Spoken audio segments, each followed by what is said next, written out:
Eegaa kunoo ittoon keenya nu ga'ee jira. Har'a Jummaa jechuudha. Haala bareedaa ta'een dabarsuuf inshaallah rabbi jedhe. Haga dhuma viidiyoo kanatti na waliin tura ittiin boora laayik sheer gochuuf hin dagatina. Maashaallah kunoo haala kanaan hojjannee geessinee jirra.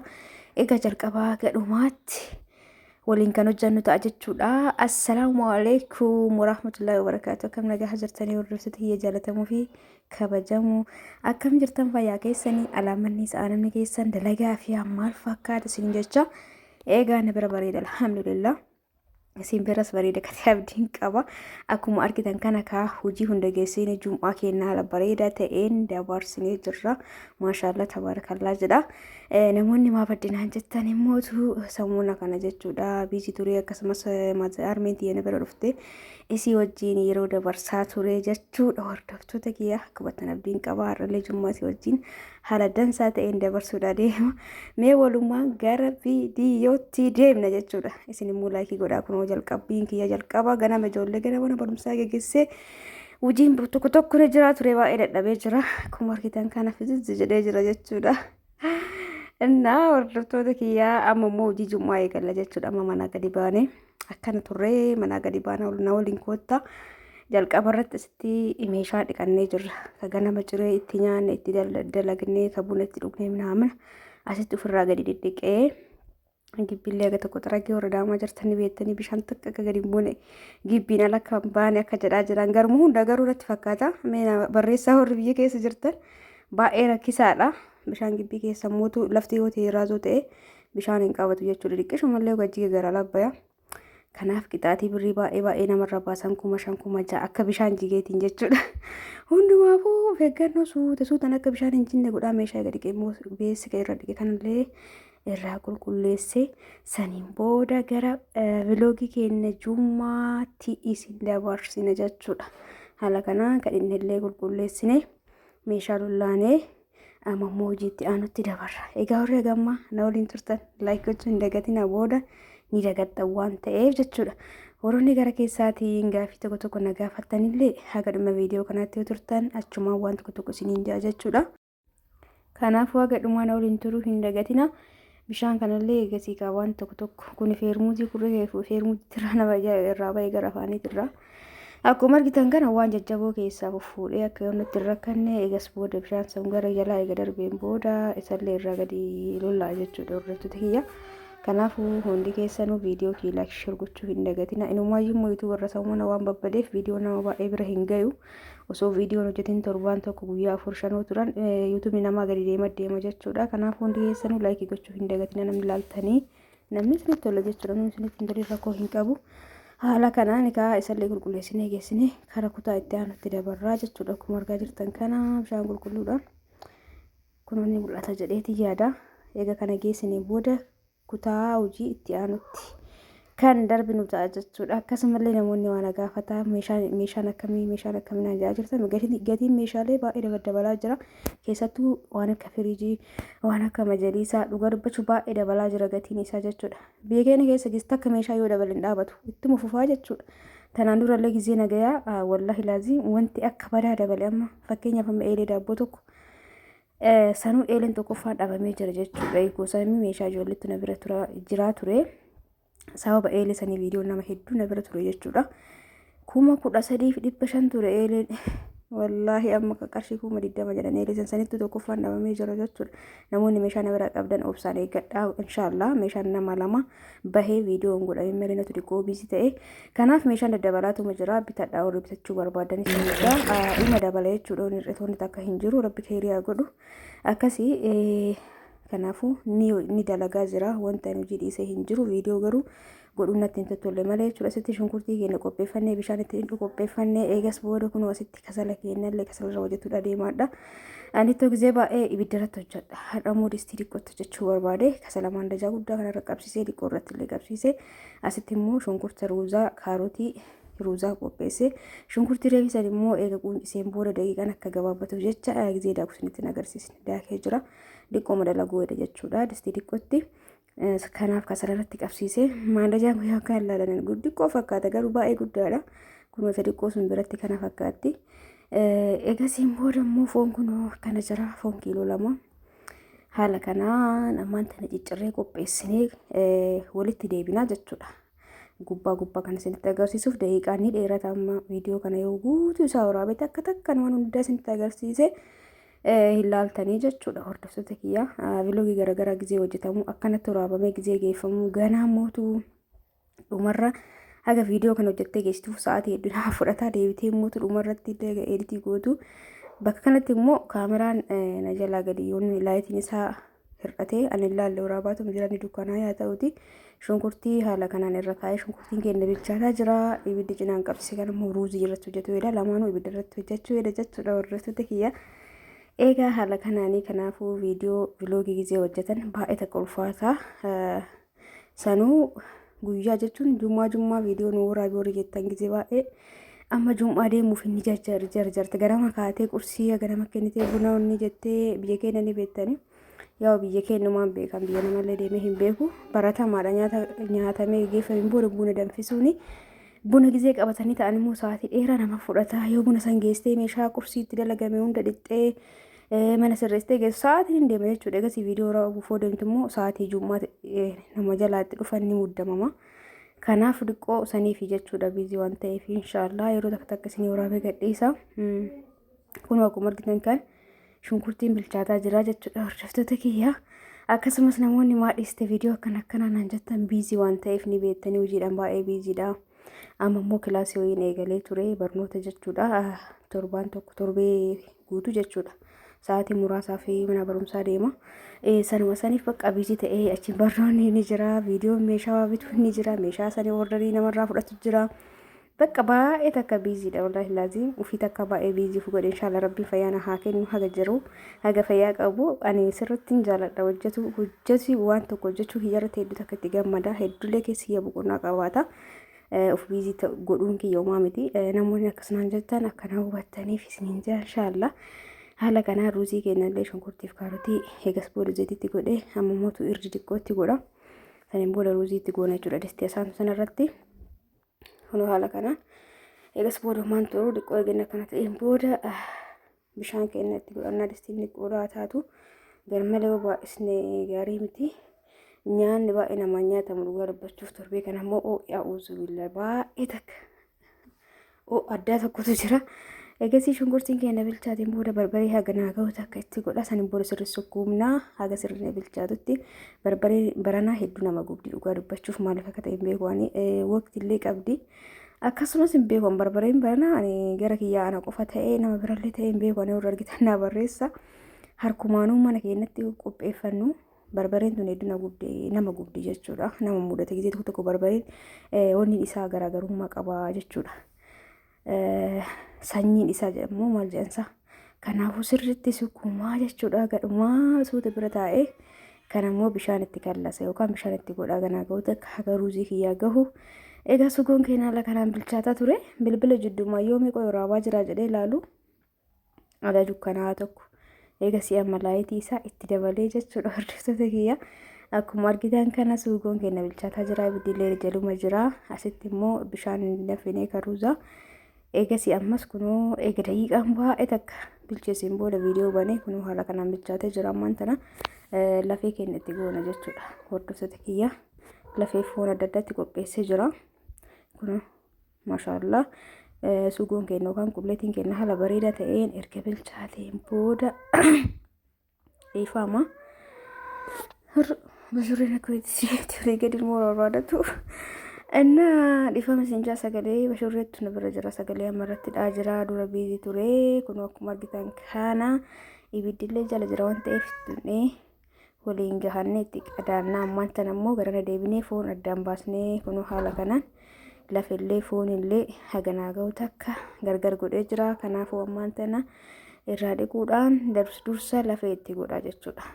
Kana haala kanaan egaa akkasii hordoftoota kiyyaa namoonni majalisa garaagaraa nagaafattanii warra kaluu ta'ee mana keessa mana nu likka'eetiin hin hojjechiise warra jettani warri manni keessan natti kaluu ta'e isinii likka'a warri natti kaluu hin taane immoo maatiin keessan lakkaa'anii akkanatti mangootanii jechuudha.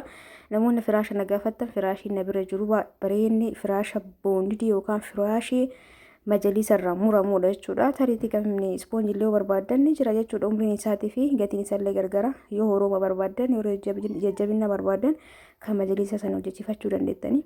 Namni majalisa illee naan jettan majalisa kamiin akka barbaadan addaan muraa waan baay'ee takka biiziidha. Warri sagalee hedduu naa qabda WhatsApp irratti warri isiniin deebisin akkana hubattan abdiin qaba.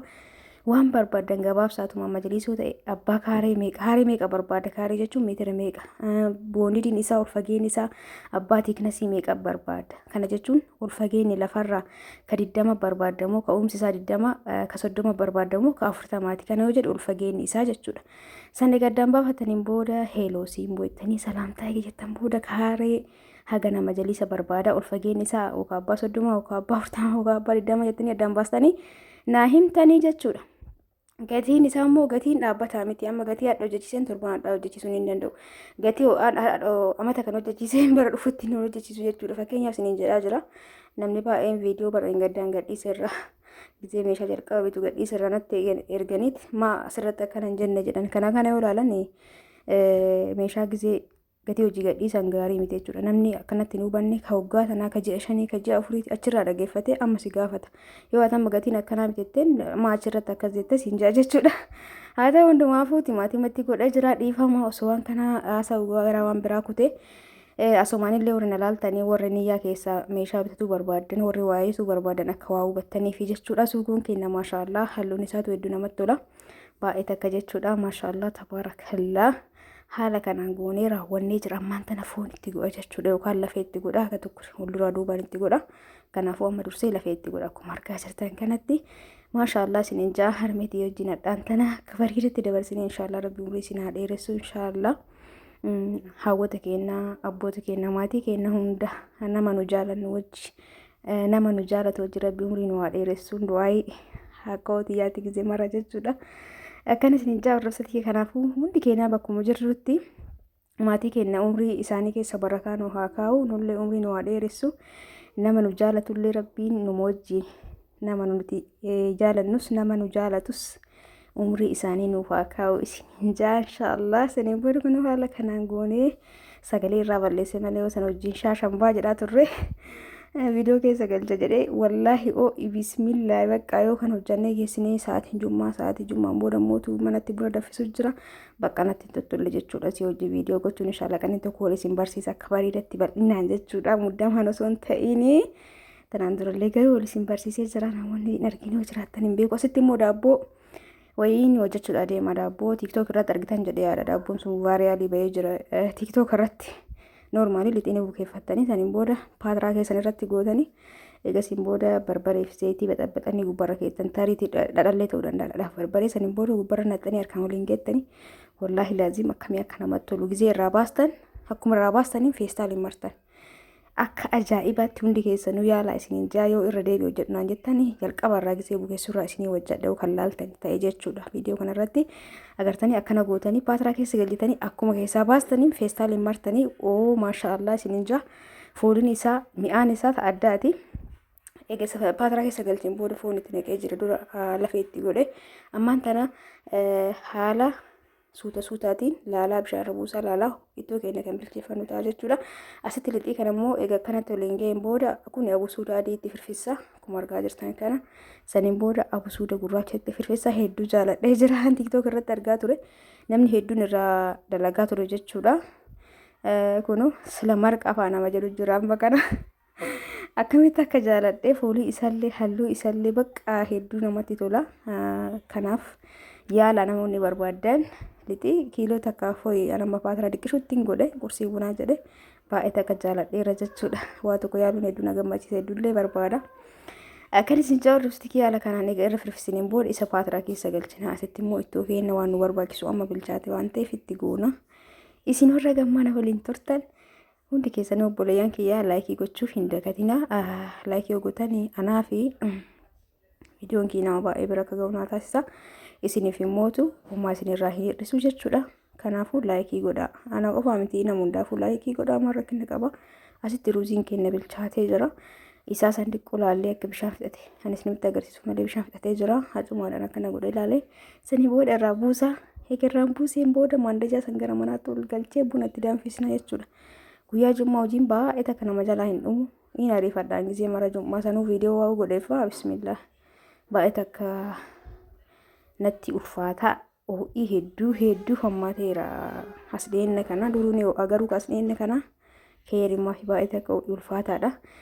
Haala kanaan ittoon keenya ammaan tana bilchaatutti jira kunoo argitanii maashaallah tabaarakallaa ammaan tana aduun na bira dhufte aduma keessatti hojjedhe dhugaa dubbachuuf michiin duraan baay'ee takka na barbaadde nama takka alatti hojjechuu hin danda'u yeroo wayii garuu nama dhiisa. Ammaan tan alatti hojjedhu kana kun gaaddisa mukaattu jira malee aduun baay'ee takka jirti. Asitti immoo qullubbii ammatti godhe qullubbii jinjibila tumee ammatti godhe jechuudha jalqaba irratti hin goones tareetii shunkurtii wajjin illee haqulalla'uu ni danda'ama. Ani garuu wanti isaa akka mul'umu keessaa hin banneef amma gara dhumaatti irratti itti godhee jira jechuudha. Maashaallah hedduu mi'aawa. Haala bareedaa ta'een ittoon keenya diimaan raawwatee jira. Ammaan tana ashaboo yookaan soogidditti godha akkuma argaa jirtan kanatti. Kuno maashaallah. Saniin booda ammaan tana mi'eessituu qofa itti godhutu hafee jechuudha. Mi'eessituu keenya itti goonee irraa baasna. Saniin booda dhiqannee gara jummaa deemna. Jummaan booda immoo walitti dachaana jechuudha. Hordoftoota kiyya namoonni meeshaalee garaagaraa barbaadan lakkoofsa kiyyaa duwwaa 9 duwwaa 1 21 duwwaa 6 73 heeloo jettan karaa waasaappiitiin isin keessummeessa. Irra deebiidhaan immoo lakkoofsa namoonni akkanatti qabatuun isinitti tola asirra isinii kaa'aa iskiriinshotii godhattanii fudhachuu dandeettanii jechuudha. As deebina maashaallah kun olaala daabboo keenya waan gubate isinitti hin fakkaatin wanni dha zayitiif barbaree dibamtu akkana ta'e jechuudha. Kaameraa keessatti maashaallah laala ani yoo san keessatti godhe garuu paatiraa ol guutee maashaallah tabaarakallaa isin jaa kana fakkaatee jira.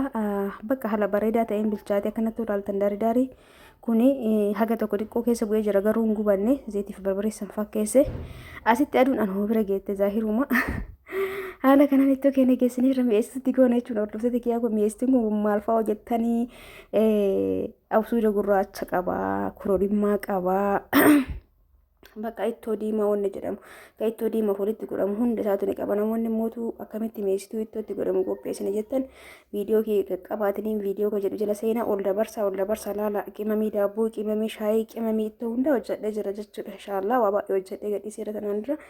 Seentanii ilaaluu dandeettanii jechuudha. Hordoftoota kiyyaa waxiin keenya ga'eera ammaan tana irraa buusna.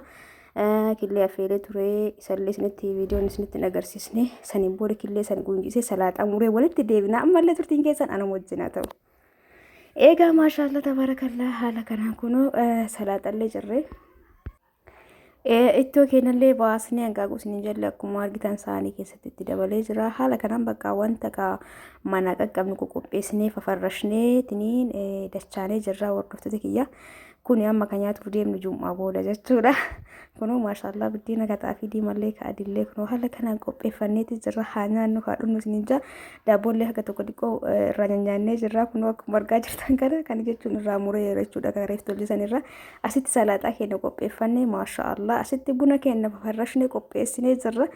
Egaa jummaan booda buna keenya danfisnee du'aayii goggodhannaa inshaallah akkasiin jardasti kiyyaa akkasinitti tola abdiin qaba. Namoonni rakabootii kana nagaafattan egaa jaaladhee kan hin fayyadamu rakabootii kanaa kamtu bareeda warri jettanii warri kayitaana kanas nagaafattanii jira gara keessaatiin heloo jedha. Egaa viidiyoon keenya kaarraa kanuma fakkaata jechuudha. Hordoftoota kiyyaa harmee garuu viidiyoo keessa galchuuf yaade ture garuu immoo dhiqqoon hin mijoofne haalli jiru. Kanumaa fi inshaallah viidiyoo biraatiin inshaallah rabbi jedhe walitti deebinaa. Hangisti hundi keessanuu bakkuma jirtanitti fayyaa keessanaa tura. Isin jaaladha isin kabaja hundi keessanuu jechuudha. Hordoftoota kiyyaa kunoo warri na jaalattanis warri na jibbitanis yoo jiraattan ani hunda keessanuu isin jaaladha isin kabaja rabbiin isin haa jaalatu isin jecha. Jummaan booda akkuma argitan kan dhiqannee jummaa keenya deebinee egas booda buna keenya egaa waa nyaannee dhunnee xiqqoo hargalfanneen booda egaa ho'i garmalallee heddummaatu buna danfisuun dirqama jechuudha. Asitti ibsaa sirriitti ibsee kunoo onni bunaati jechuudha. Qoolli bunaa naama isin irratti maal irratti babba'ee jira. Dhugaa dubbachuu fi kunoo kana fakkaataa isin jaa isinii tanatti dhuguudhaa deemna. Isinii rakabooti irraa illee sunillee ni jirti garuu isa tanatti dhuguudhaa deemna jechuudha. Hordoftoota kiyyaa warri hagammaa feetanii jaalattanii chaanala kiyya hordoftan laayikii naa gootan sheerii gootan meeshaalee garaagaraa narraa ordarii godhachuudhaan na jajjabeessitan hundi keessanuu galatoomaa ulfaadhaa irra deebiidhaan rabbi yaada muraada keessan isinii haa guutu isinii jecha viidiyoon kiyya kaarraa kanumaan xumurameetii jira. Viidiyoo biraatiin inshaallah yeroo dhiyootti walitti deebina. Hangasittuu hundi keessanuu bakkuma jirtanitti yeroo gaarii keessanaa tura isin jaa alaahii gochuu hin dagatina. Egaa kunoo sitti ulataa ture buna illee urgaa'u. Akkan isin jaa hundi keessanuu ammallee deebiidhaan laayikii sheerii hiriyoota keessan irratti godhaa tariitti namni waa barbaadoo jiraate akkasumas chaanaala kana akka guddistan abdiin qabaa isin jaa hordoftoota kiyya. Egaa galatoomaa ulfaadhaa horaa bulaa baay baay.